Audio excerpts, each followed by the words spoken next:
ago was right when he said there's nothing more powerful than an idea whose time has come. Yes, the idea of freedom, liberty, and justice for all. Yes, that was the idea, but I declare that now is the time. And if America is going to have a chance at living out the true meaning of its creed, that we hold these truths to be self-evident, that all men are created equal, then we cannot afford for this nation or its leaders to have selective ambition. Welcome to another bonus episode of the Policy Lowdown, the podcast from the Maryland Center on Economic Policy, offering straight talk on the policies that matter most to Maryland communities. I'm your host, Kevin Slayton. In our very first episode, we talked with Benjamin Orr, who is President and CEO of the Maryland Center on Economic Policy, about Maryland's tax system and the ways it puts more responsibilities on working families than the wealthy corporations and those individuals who are most able to contribute. And the reality is that it doesn't have to be this way.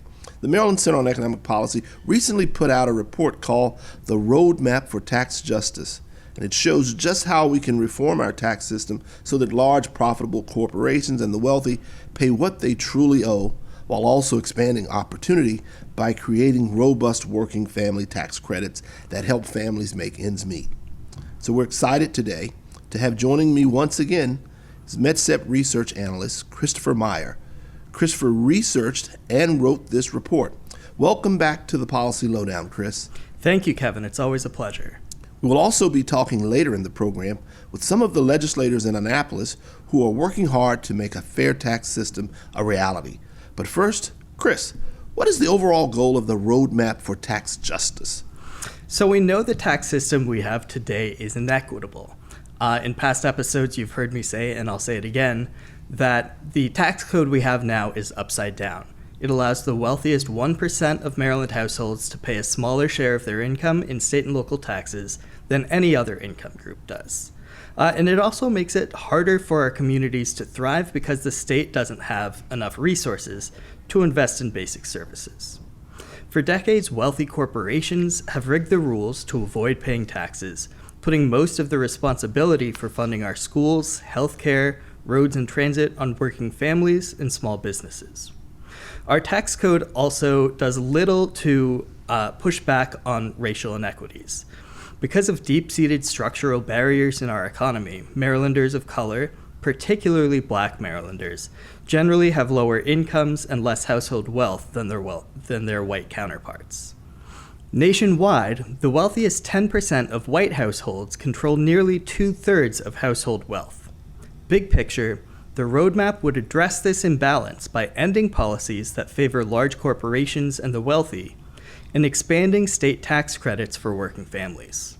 Chris, thanks so much for that overview and for providing the context. Can you share a little more detail, though, about the different elements of the roadmap? Absolutely. So I'll start with the two biggest pieces. The one thing we can do that will have the most impact to improve our tax code is to reform our income tax. So there are a lot of different ways that we can do this, but the framework we have in the roadmap is to create a 7% millionaire's tax rate, and then gradually increase rates on individuals who take home more than $250,000 a year, or married couples who take home at least $300,000. Then the second piece is corporate tax reform. Our tax code right now actually puts small local businesses at a disadvantage by giving loopholes to large multi-state corporations that those small businesses don't have access to. So these are things that can allow them to use accounting gimmicks to actually artificially lower their tax responsibilities in Maryland. So by putting in place two reforms called combined reporting and the throwback rule, we can make a more even playing field and raise more resources for investing in Maryland communities. That's certainly a way to ensure that corporations are paying their fair share. But let's pause there for a minute, because corporate income taxes can be pretty murky, Chris. We have a clip from Don Griswold, a former corporate tax attorney who helped corporations use these tactics to avoid state taxes while testifying in the Maryland General Assembly. Let's listen to this clip. Here's what you need to know about state corporate income tax avoidance. The strategies can be highly complex, and high-paid enablers keep their clients always 3 steps ahead of you. So before you enact a focused anti-abuse rule like add-backs or transfer pricing, they've already moved on to the next generation of strategies. But virtually all of these strategies are variations on a simple theme. An avoider essentially moves their profits from the left side of the table to the right side of the table. If Maryland's only taxing the left side, you lose. But tax the whole table, and the avoider's sleight of hand, it's useless. Maryland taxes all the profits. Thank you. Yeah, that's a great explanation. It's really past time that Maryland closed these loopholes. The next step is to improve the way that we tax household wealth. I've heard that's pretty important for racial justice. Why is that important? So the thing is, as we discussed earlier, in addition to there being essentially an income gap where white households typically have higher income than households of color and especially black households, there's an even greater gap in accumulated wealth because over centuries and generations of inequitable policy, white households have been able to build up more assets at the expense of everyone else. That makes total sense. So the wealthiest 10% of white households have control about nearly 2/3 of all household wealth. Can you say that number again? Sure. So the wealthiest 10% of white households nationwide control nearly 2/3 of all household wealth. So there are a few things we can do to make sure that we're taxing that wealth appropriately. First off is capital gains. So if you own a stock or other asset and you sell that for a gain, the federal government actually gives you a special low tax rate on that income that you didn't have to work for. So we can partially offset that special treatment by just asking for a little bit more on that type of income. And then also we need to improve the way that we tax inherited wealth. So some people get their income by working. Others inherit a great deal of money from their parents.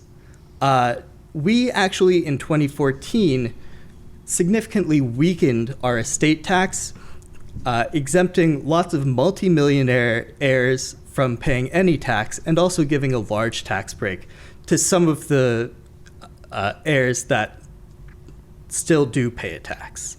And so we can go back to that pre-2014 law to make sure that we are ensuring that these people pay their fair share. And Chris, are you suggesting Maryland, we weakened this estate tax during a Democratic-led administration? That's exactly right. Wow. Okay, so Chris, that was great, but now if we could shift a little bit, how can we now take a look at the roadmap and see how it's working to ensure that there's some benefit to working families? Sure, absolutely. One of the biggest benefits to working families from the roadmap is simply that we'll have more resources that we can invest in Maryland communities through things like school, healthcare, transportation. But there are also direct benefits in the form of working family tax credits. First among these is the child tax credit. So the federal child tax credit helps millions of families across the country make ends meet, but it actually locks out the families and the children who need help the most. We can fix that by guaranteeing every child in Maryland at least $2,250 in combined state and federal child tax credit, or $2,500 during the crucial early childhood years. The next step is to improve our state's earned income tax credit.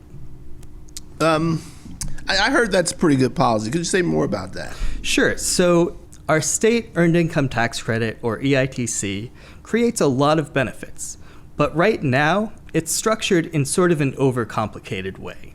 So we can simplify the credit and combine multiple pieces of it, making sure that the full credit is refundable, and combine that with the current poverty tax credit to form it into a single coherent piece that actually does more for Maryland families.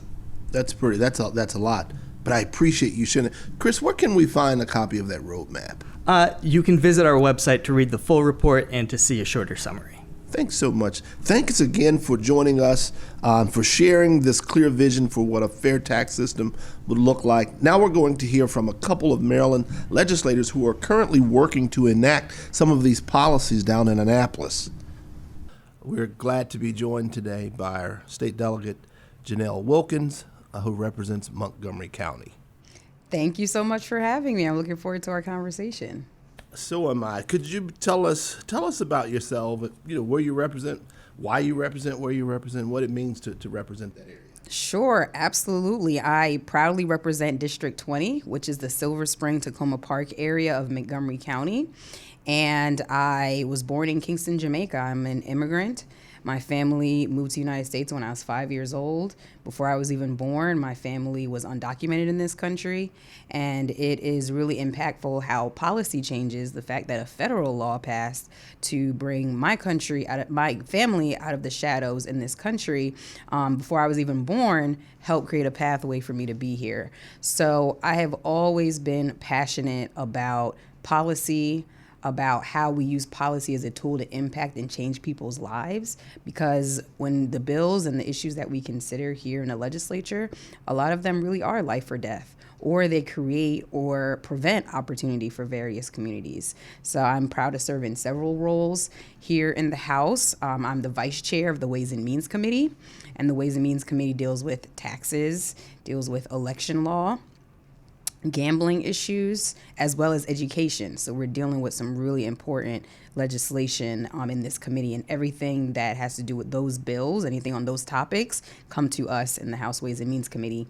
In addition, I'm the proud chair of the Legislative Black Caucus of Maryland, the largest black caucus in the country, sitting at 65 members. And we help ensure that we are working for and fiercely advocating for policies that protect and also ensure that Black Marylanders are able to thrive in our state. Outstanding. In this climate where there seems to be such a great divide in the nation, what does it mean to serve on a committee? And I don't know if this is the first time in Maryland history, but I believe it is, where two women of color are literally chairing and leading that committee. It really shows the time that we're in and how far we've come here in Maryland. In particular, with this happening in this moment, with our first Black governor serving under our first woman and first Black speaker, having a Black treasurer, and so on and so forth. It is just a really inspiring time here in Maryland where we are seeing representation. That representation does matter because the bills that are coming through Ways and Means, because of the backgrounds of the leadership and even throughout the entire committee, we add our stamp to them, we add our amendments to them that really reflect the diversity of the state, that really ensure equity. And this is a committee that really values that as a top priority. So whatever legislation is coming in that's going to deeply impact our state, whether it is taxes, whether it is education issues, or even our gaming work, that industry that happens in our state, making sure that equity is at the forefront is something that I think every level of leadership right now in our state is really focused in on. So it's a very powerful time.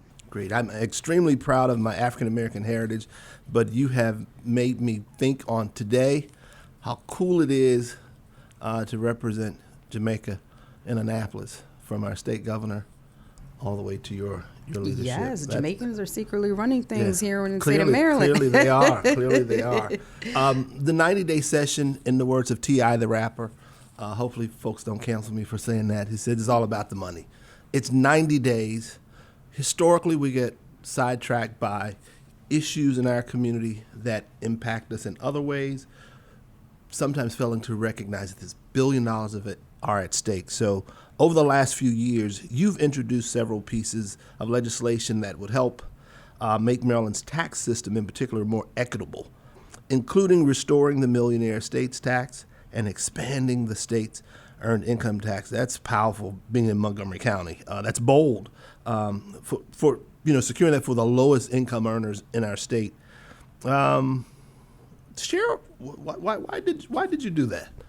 That's a great question. I think that although some people, their eyes may glaze over when you start talking about tax policy is one of the most critical economic drivers and ways towards opportunity for families all across our state and countries that we have. It's one of our most powerful tools.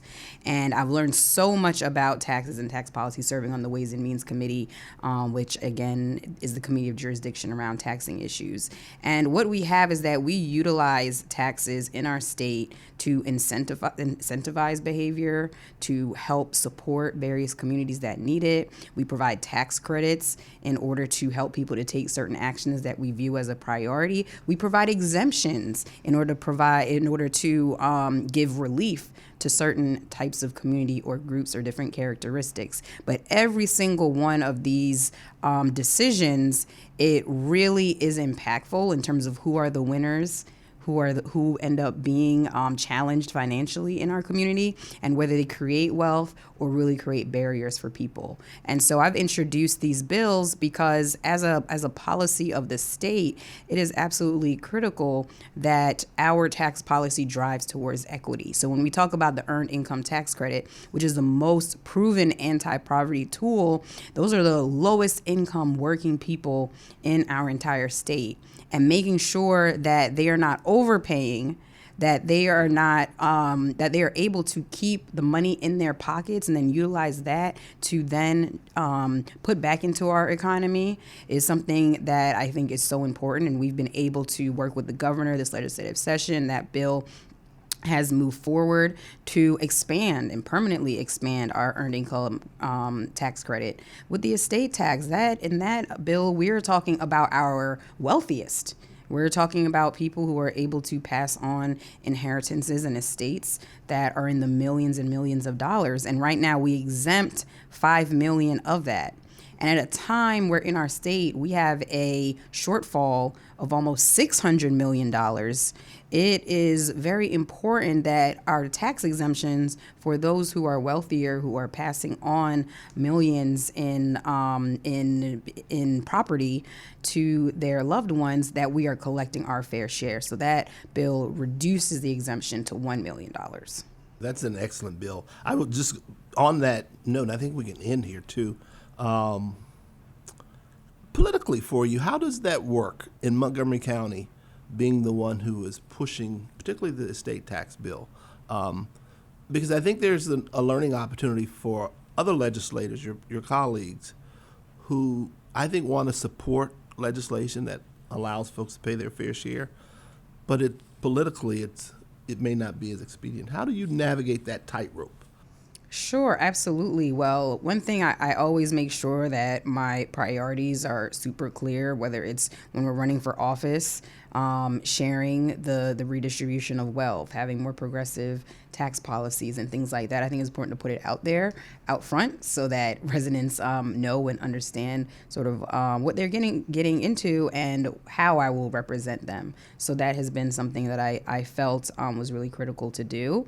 And in addition to that, I think I am very lucky that I represent a district that is one of the more progressive districts, that my residents really value equality and justice, and a lot of times are really willing to make sure that they put that above anything else. And so it's been a great experience for me with my constituents, who really are able to see the need for us to have more fairness across both policy issues, but also taxing issues and funding issues. And I think we have to make sure as legislators that we're able to communicate back to our communities the bigger picture and how important it is that not just with this bill, but that our entire taxing structure really would benefit from reform so that it's a more equal distribution, a more progressive distribution. I couldn't agree more. Thank you so much, Delegate, for taking time to share with us today, and much continued success in the next few days of the session. Thank you. Thank you so much. We're also glad to be joined by Delegate Palakovich Carr, a state delegate from Montgomery County. Welcome. Great to be here. Quickly, just wanted to know what made you interested in being politically active and serving in this role? this wasn't my background. I'm originally a biologist and kind of came into politics a little bit later in life than I think many of my colleagues here. But it really was the experience of first working on Capitol Hill and seeing how policy was made and how those decisions were made that got me more involved in my own local community. So I went from working in Congress to getting hyper local and being involved in my own municipal government, which ultimately led me to running for local office and then running for the State House. Great. Over the last few years, as you have introduced a handful of different bills that would help make Maryland's tax system more equitable, including eliminating tax breaks that only benefit the wealthy few or very profitable businesses, as well as creating a state child tax credit that increases economic security for the lowest income Maryland families, I'm interested to know, why do you think it's important for Maryland to have a more just tax code that asks everyone to pay their fair share? Well, taxes are what the state needs to be able to provide programs and services to our residents. And people expect those programs and services. And it's how we can actually show our morals and show our values as a society is through our tax code and where we put our dollars and how we spend money in the budget. But bringing the money in the first place is really key to having those resources to provide the programs and services that we want to enact here in Annapolis. And people often have lots of ideas for how to spend the money, but we have to make sure we're bringing it in since we are required to have a balanced budget each year. But more than that, I think the focus on having an equitable tax code really is important because our tax code has been stacked in favor of the wealthy few for far too long, and they pay a smaller share of their income than does everyone else, and that's simply not fair. What bills are you working on this legislative session? I have several bills that are getting at tax justice and equity. Probably the largest one in scope and potential for revenue raising is a bill that would decouple from multiple corporate income tax loopholes, as well as ensure that the wealthy few, both individuals and businesses, are paying their fair share on money that they're earning passively from investments, meaning specifically capital gains. And that legislation has the ability to raise several $100 million every year for the state. I'm also working on some other bills, one that would decouple from a very specific corporate tax loophole that has to do with corporations that have engaged in wrongdoing. They actually get a tax break at the federal level for money that they are paying to a government entity or to the courts for when they have engaged in wrongdoing. Think about like polluting the environment, or there's been some kind of financial crime. They get a tax break for that, which is crazy. So we would be decoupling from that federal tax break and making sure that those companies are feeling the full weight of the punishment that has been ordered on them by the government or the court. And additionally, I'm working on a piece of legislation with a number of county executives and county councils from across the state to give them more flexibility in terms of how they set their local income tax rates. A couple of years ago, we passed legislation that allows for local governments to have tax breaks and to have lower local income tax rates for low and middle income families. And a couple of jurisdictions have already taken advantage of that. But a major barrier for many jurisdictions, including Montgomery County, where I live, has been that they are already at the maximum allowed local income tax level that's allowed under state law. So they don't really have any room to go or anywhere to go in terms of offering these tax cuts for low and middle income families and to do it in a revenue neutral way. So we want to give them more flexibility so that they can provide those tax cuts to the families who need them most. Interesting stuff. I find it interesting that the 90-day session, for all its workings and involvement, the lack of understanding beyond Annapolis that it's really about the economics. You can't leave this place until you balance your budget. How is that coming across for your constituents when they see that, like, you're really doing some heavy lifting and not popular type of work here? How is that playing back home? Well, I mean, it's been especially tough the last several years. My first 4 years as a legislator, first several years as a legislator, I should say, we had a deficit each year. So there was never enough money for all the new things that people wanted to do, but not even for the things that were already enacted. So we had to make a lot of tough choices from year to year. And I think people could understand that. Going into this legislative session, the fiscal outlook for the state was pretty good, with a pretty sizable surplus that news might be changing here in the near future. So I think it's harder for people to understand why there isn't enough money, even when we have a surplus, to do some of the things that people are proposing. There's just a lot of ideas and not enough resources. As we close, what are some things you would suggest our listeners can do to impact the work that you're doing here and to ultimately help you? I would just encourage people to stay informed and engaged in terms of what goes on in Annapolis. I would say, especially for where I represent in Montgomery County, I sometimes feel like we're in a bit of a news vacuum about what's happening at the state level, but there are a number of news sources out there that do have good coverage of what's happening in Annapolis. And definitely, read the news and don't ever hesitate to reach out to your lawmakers. We're here to serve you and to be responsive to your needs and concerns. Delegate, thank you so much for taking time to join us today on the Policy Lowdown. It's been great sharing this conversation with you, and we look forward to a successful session for you at the end of this legislative session. Thank you. Thank you. Again, I want to thank those of you for listening. As always, you can find podcast archives and references from this episode at mdeconomy.org/policy-lowdown. That's mdeconomy.org/policy-lowdown. While you're there, you can also sign up for our email list and get a copy of that roadmap report. You can find the Maryland Center on Economic Policy at MD Economy on Twitter and Instagram, and MD Economy Economic Policy on Facebook. See you next time. Call our nation back toward justice and righteousness are often bashed or labeled as socialist and unpatriotic. Many are labeled as instigators and rebel wild round.